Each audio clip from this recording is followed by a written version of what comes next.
Well, hello everyone. I'm Sibyl Starr, and I'm here to give the astrology forecast for the upcoming Leo new moon, uh, which is on July 24th. But first, there are a couple of other things I wanted to talk about first that are also significant before we get into the energy of the new moon. So, what we have first is what is called the heliacal rising of Sirius, which happens every year between July 26th and August 12th. And so it's when Sirius rises before the sun. It's called the heliacal rising star. It's been hidden for around 70 days due to the light of the sun. And this is when the normal flooding of the Nile would occur back before the Aswan Dam and started the Egyptian New Year. It is the second of the major holidays associated with, or holy days associated with Sirius. One is when the sun is in alignment with Sirius, which occurs on July 6th this year. And this also starts the beginning of the preparing for the Lion's Gate. The Lion's Gate is like the one of the other major holy days in relation to the star Sirius. It is when the sun and the earth are closest to Sirius, and this occurs on August 8th. I should say that part of this heliacal rising period. The Lion's Gate portal, 8-8 portal, is the opening of a galactic gate that delivers high frequency energy into our beings, allowing us to rebirth our spirit energy and the spirit energy of Mother Earth. And then the third important day is called this is the day after the new moon, which is called the Day Out of Time, which occurs on July 25th. And this is a quote from the 13 moon calendar from Jose Arguelles. It says, a timeless portal where no karma is created, no spiritual debts are accumulated, and your soul gets to experience pure, unburdened existence every day, on this day every year. Okay. All right. Now we're going to go right into the Leo new moon, which is super powerful. I'm going to share that chart with you. Make sure I've got it up here. All right, let's come over here. Okay.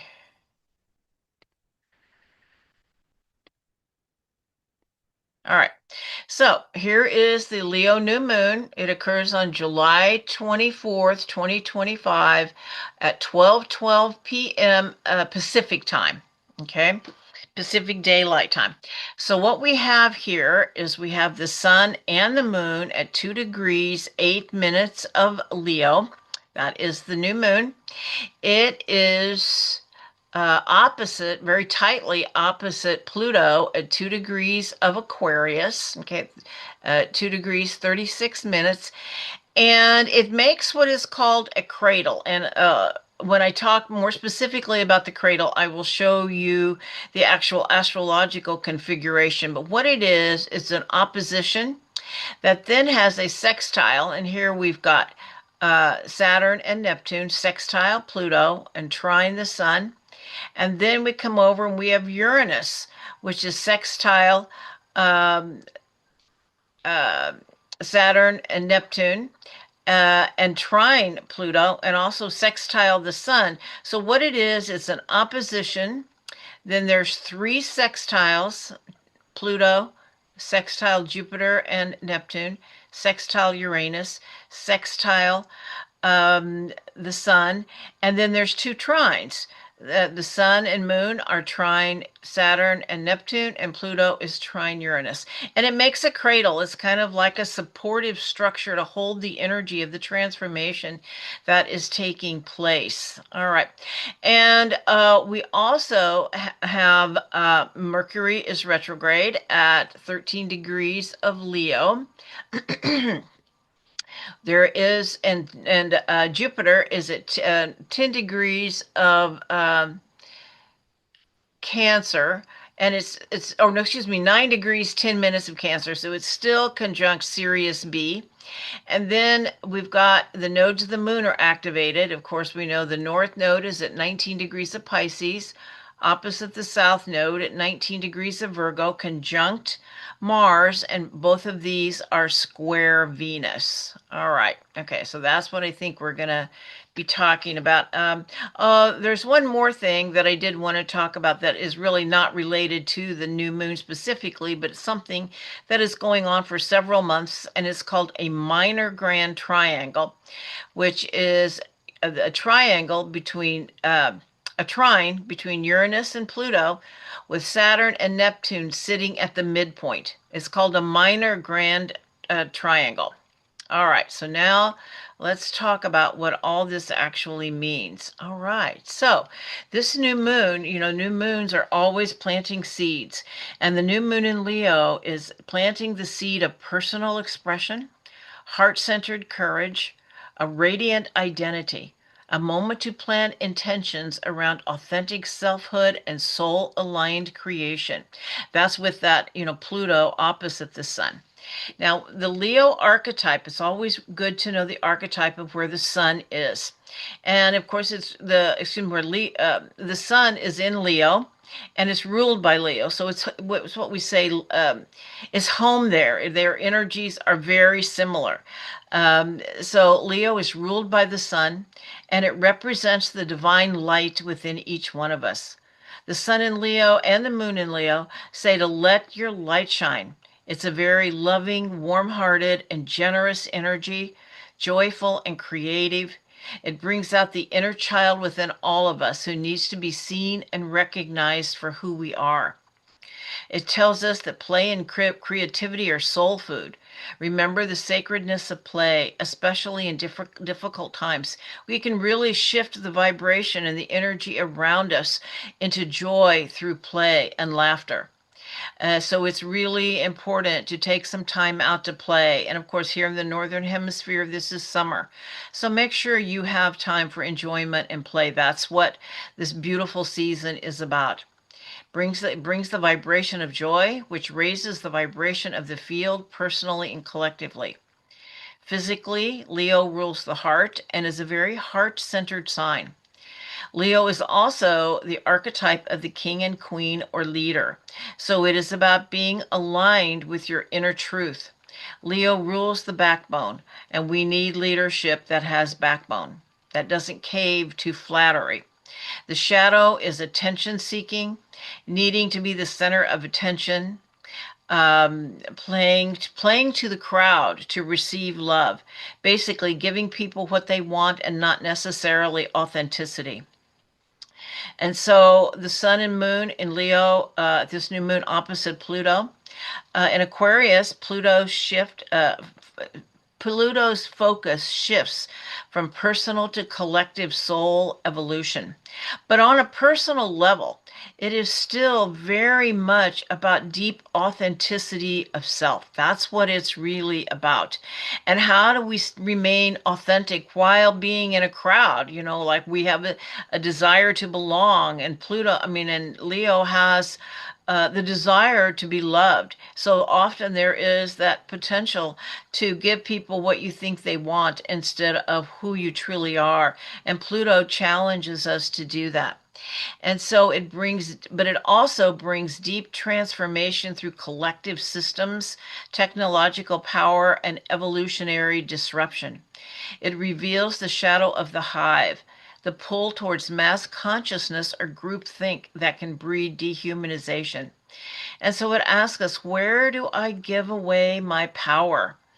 Do I give my power away to the group? Do I get in line and not really honor my true, deep authenticity of self? Pluto in Aquarius urges us to liberate from mass consciousness, reclaim our own mind, and co-create from authentic sovereignty. This is how true collective power emerges, not through conformity, but through coherence.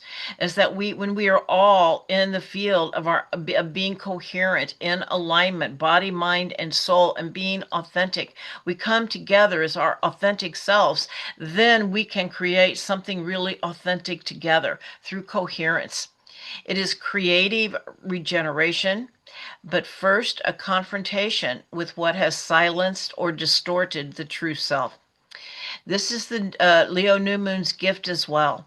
Coherence, courage, and the radiant heart as the ultimate technology. It is about the spiritual technology of the heart, of the spiritual technology of the awakened heart. The Leo Pluto axis brings the drama of transformation, the fire to become unapologetically you, no matter the collective storm. And in this day and age, that is really a challenge to be able. I know I struggle a lot myself, just my own experience as being a political independent, not really aligned with either party, and being and walking the path of seeking what is really true for me. And you may have that struggle as well as really aligning with what is true for you and not succumbing to groupthink or the hive mind. All right. Now, the planet Uranus, excuse me, which is the ruler of Aquarius, entered Gemini on July 7th. And it will be here over 7 years, with a short backtrack into Taurus later this year, and then returns completely to Gemini in 2026. Uranus is the awakener, the disruptor, the liberator, bringing sudden shifts in consciousness, innovation, and cosmic downloads. In 2025, Uranus enters Gemini for a 7 year transit, sparking a leap in multidimensional awareness. This passage activates the mental field with light code, sound, and sacred geometry, intensifying both perception and nervous systems. Supportive practices like vagus nerve regulation, magnesium, and calming herbs can help the body integrate these upgrades. This transit supports the emergence of both outer technologies and inner spiritual tools. Telepathy, resonance-based communication, and nonlinear understanding of time and movement. And I feel like Uranus and Gemini is also bringing in an increase in light language, whether written or spoken, but whatever it is, however it comes in, it's the vibration, it's the frequency. You don't have to know what it means. I have a funny little story to share. I During a meditation one day, I started speaking light language, and I was dog sitting for my friend's dog and Luna. And as I was speaking the light language, Luna came over and put her head in my lap and would not leave. I told her, I said, Luna, go sit down. I want to finish this. She wouldn't leave until I completely stopped the light language. At first, I thought maybe she thought I was in pain, but that really wasn't it. It was really the vibration, the frequency. And I heard someone else share this story of when they did sound therapy. When they started singing. Oh, I know what it was. It was a video I saw of a musician singing and how the horses just came over and were loving on him while he was singing. So, it is the vibration. And I feel like there's going to be a lot more of this. And just to finish my Luna story, she just looked at me with so much love. I could see that she was just deeply in bliss. Okay. Anyway, all right. So, and we may also witness what we considered once mythic innovations becoming reality. It's already starting. I mean, there are places I've seen flying cars. I think China's got some flying cars and some other things, some frequency-based healing. I think that's coming up incredibly strong. We know Edgar Cayce and others have told us that frequency and vibration is the medicine of the future, and especially sound. 0 point energy and even sentient AI aligned with higher consciousness. Uranus and Gemini will also accelerate magical synchronicities, which are the breadcrumbs the universe provides to us on our path to show us the way.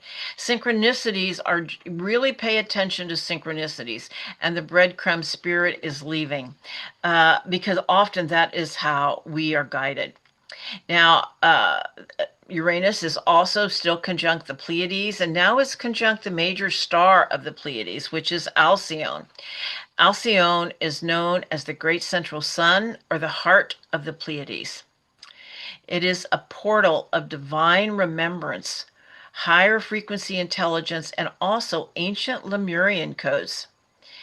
Alcyone creates the photon belt, which we know that we are currently passing through right now, which is about a 2,000-year passage where we align with the frequency of the Pleiades and especially Alcyone. It perpetually radiates waves of high frequency light from this luminous corridor.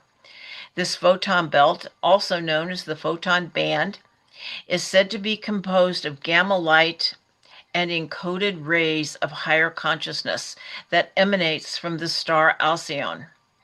It brings with it rapid awakening of galactic memory and soul purpose, downloads of multidimensional truth, especially through dreams, light codes, and intuitive insights, reactivation of Pleiadian starseed templates, particularly for those who are called to be the transmitters of love, peace, and vibrational coherence. The Pleiades are said to be the keepers of the fifth dimension of love, creativity, and unity consciousness. And it is a frequency. And within this frequency, beings exist whom we call the Pleiadians.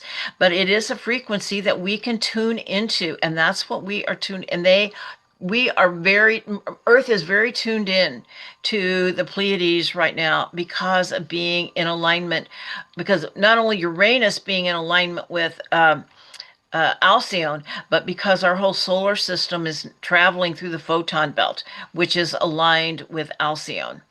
Okay, it can bring with it sudden shifts in perception and timelines. And also, this is something that has apparently been noted throughout history, that when planets are in alignment with Alcyone, there is increased paranormal activity. All right. So it's a very powerful time, increased light codes, and you might be feeling increased fatigue or even increased irritation because the frequency is shifting and we are adjusting to it. And it shows us any places where we might have energetic obstacles or cleansing that needs to be done. All right. Now we're going to talk about the cradle pattern. All right. So I want to share this with you. Okay, let me make sure I've got it up here. I do. Okay.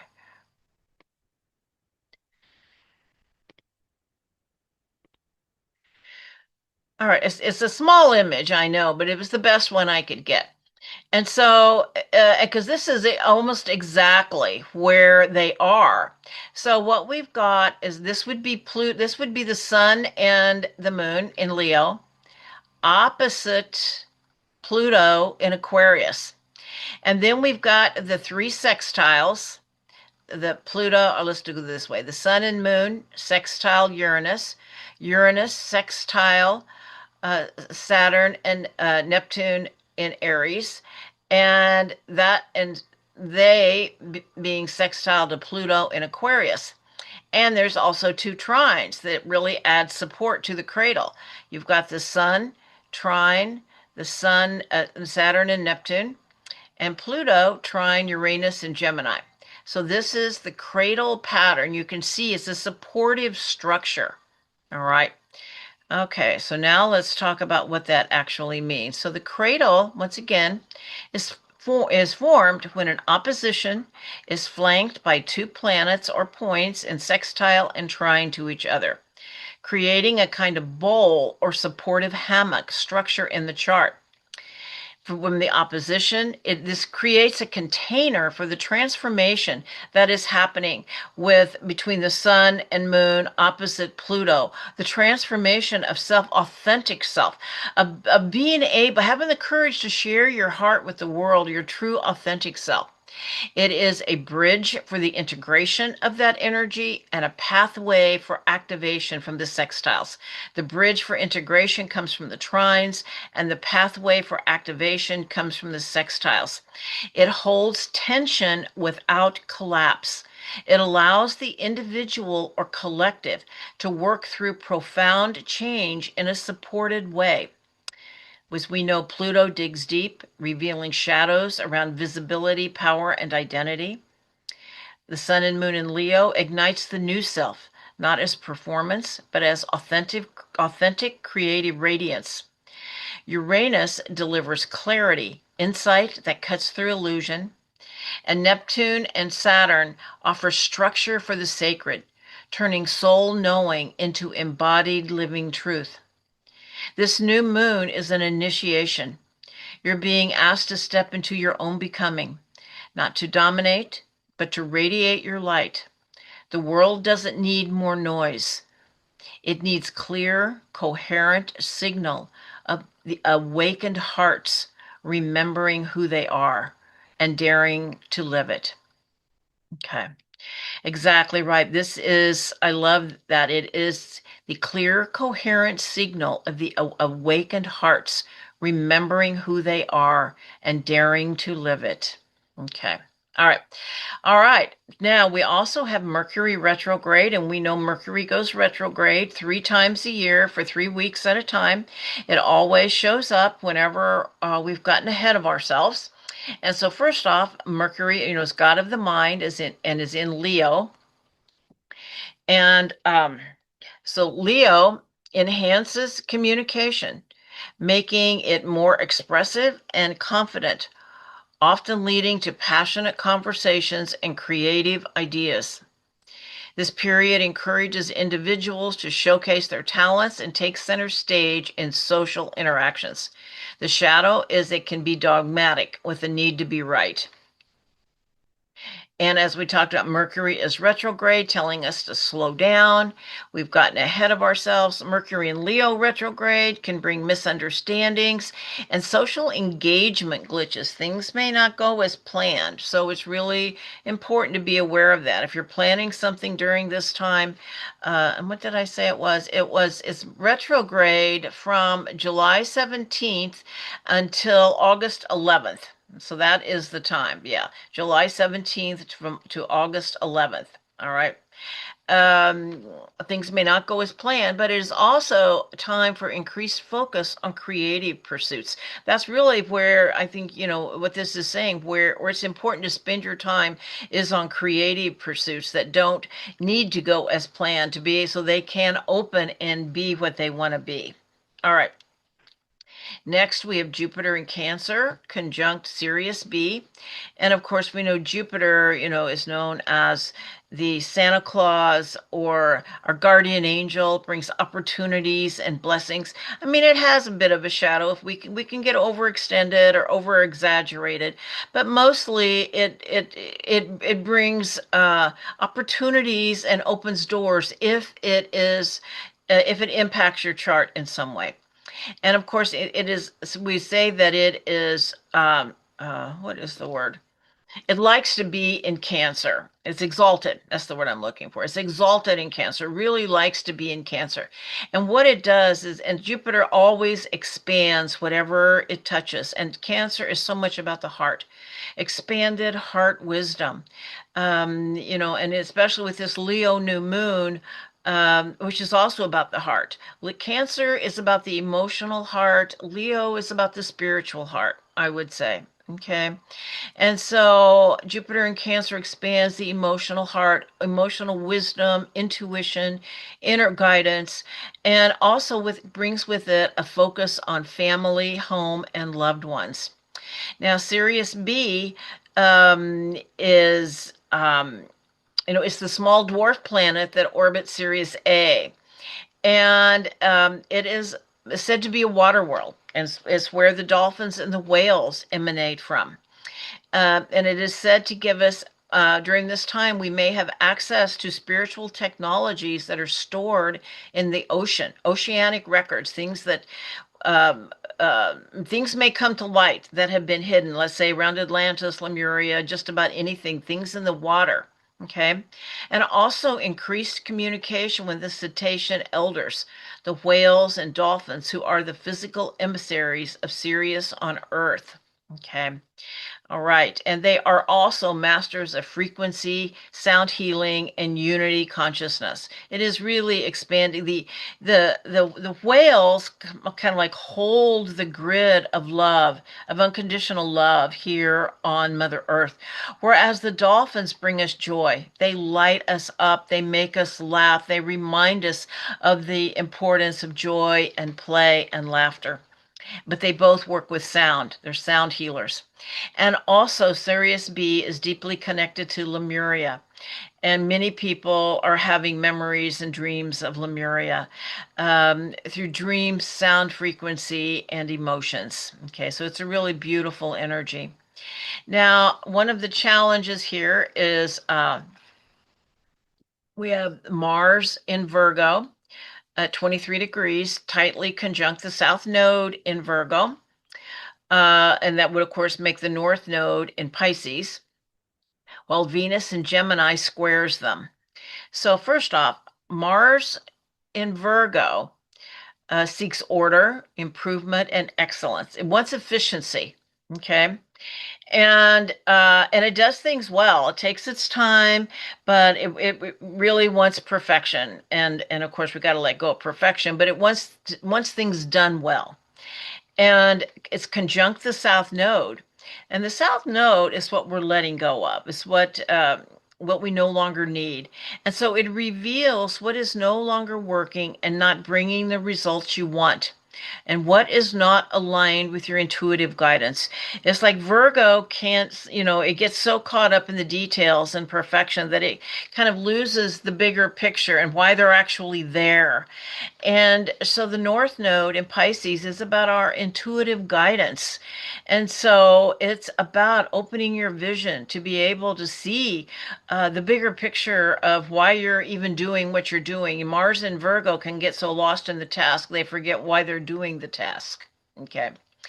And it can ask the question, are you fighting old wars out of habit, or is there real life left in this battle? Mars can bring up the battle, the fight. Okay.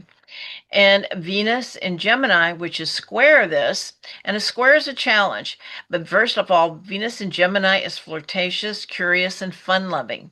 And in relationship, Venus in Gemini needs stimulation for the relationship to stay interesting.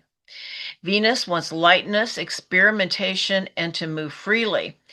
And so it's trying to open up the stuck places with the Mars South Node, where it is stuck in the task of what needs to be done, or we're doing this because it's how it's always been.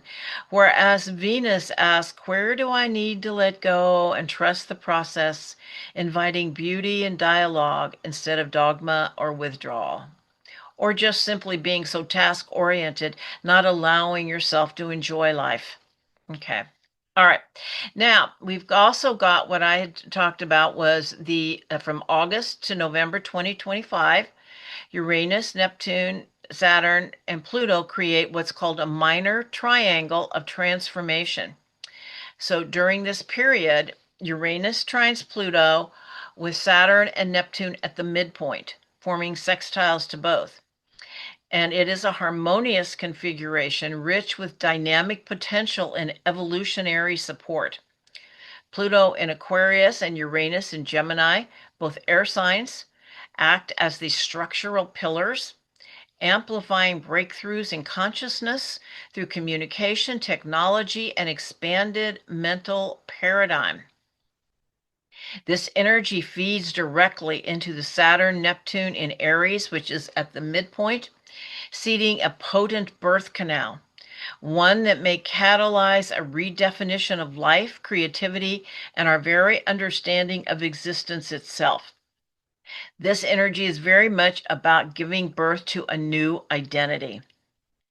And I feel like that new identity is not just is for ourselves, but it is a collective identity.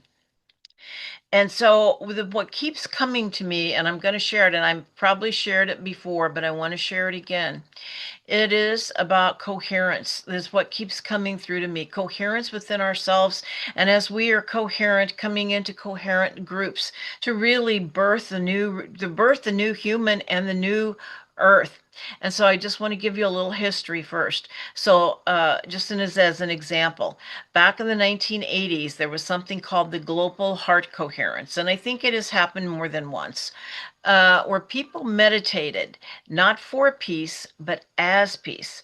As Greg Braden says, if you want rain, be rain, feel the rain. If you want peace, we must be the peace. And so this was a heart math experiment that showed that coherent hearts in entrain chaotic fields. The data revealed measurable shifts in crime, conflict, and even solar activity. This is the forgotten technology of the mystics. Emotional resonance as geomagnetic influence, spiritual technology. Uranus in trine with Pluto means the veil is thin and the signal is amplified. A small group in coherence can now do what once took millions. And not by controlling events, but by inhabiting the frequency of love and unity consciousness. And especially with the Saturn, Neptune in Aries at the midpoint, I think it's the whole configuration that it is a potential for a collective shift tipping point. And I've been hearing people talk about this a lot more, and I'm certainly feeling it in the field. Pluto will be in a trine with Uranus actually for a full year, and Uranus and Saturn and Neptune will be there part of the time, creating the minor grand triangle. But Pluto and Uranus will be in a trine for over a year, working together to support us to move into heart coherence. Small groups working together can have great impact. And the Leo new moon as well, I believe during this time is extremely important. Coherence, courage with the radiant heart as the ultimate technology. And the true technology is when enough hearts beat in resonance, the field flips. This is really the collective shift, the tipping point. It's time. We can make it happen. If we are in coherence ourselves, which means in alignment with our heart, mind, body, spirit, in alignment with our true authentic self, not the self we're showing to the world or what we do to get love. Is when we are our true authentic selves aligned with our hearts, we come together in small groups, we can really make things happen. Okay, so as the new moon stirs the cradle of possibility, we are reminded that true evolution begins in the coherent heart. And we could call that the awakened heart, the coherent awakened heart. When we attune to love, not as sentiment, but as resonance, we see transformation in the collective field. In this moment, it is your heart's coherence that becomes the catalyst, every heartbeat turning the collective to the next level of awakening. Shine bravely, for as our hearts synchronize, the world itself is invited to ascend. All right. Just take a deep breath and take all of this in. It really is the power of our hearts working together that is going to birth the new world and the new human. And so if you like this video, please check like and subscribe. If you would like a reading, my information will be in the description box below. So wishing everyone a wonderful month, many blessings, and namaste to all. All right.